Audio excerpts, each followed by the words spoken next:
पक्षाचे पॉलिट ब्युरोचे सदस्य, आपल्या सर्वांचे मार्गदर्शक, आपले नेते कॉम्रेड डॉक्टर अशोक ढवळे, पॉलिट ब्युरोच्या आपल्या सदस्या, आपल्या नेत्या कॉम्रेड मरियम ढवळे, आपले मित्र आणि आपल्या सर्वांचे नेते आमदार विनोद निकोले, मार्क्सवादी कम्युनिस्ट पक्षाचे जिल्ह्याचे सचिव आणि राज्याचे आपले नेते कॉम्रेड नीरज गेहला, मंचावर उपस्थित असलेले आपले सर्व मार्क्सवादी कम्युनिस्ट पक्षाचे आणि लाल बावट्याचे नेते बंधूंनो आणि भगिनींनो, आज आपण जो माहोल या ठिकाणी पाहतोय, संबंध महाराष्ट्र तुम्हाला पाहतोय, तुम्ही ज्या प्रचंड संख्येने रणांगणात उतरलेल्या आहात, तुमचं मानावं तेवढं अभिनंदन. थोडं आहे तुम्हा सर्वांना महाराष्ट्राच्या श्रमिक जनतेच्या वतीने मी सर्वप्रथम लाल सलाम करतो, तुमचं कौतुक करतो, तुमचं अभिनंदन करतो.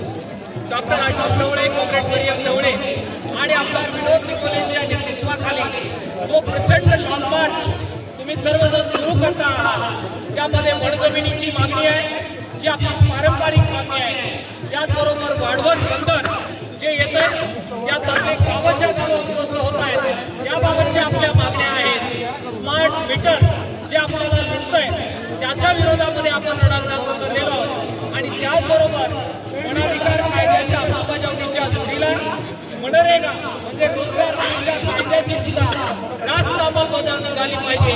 या मागण्यासाठी आपण चालणार आहोत. तुम्ही यासाठी आलात, तुमचं मार्क्सवादी कम्युनिस्ट पक्षाच्या राज्य कमिटीच्या वतीनं स्वागत आणि अभिनंदन मी करतो.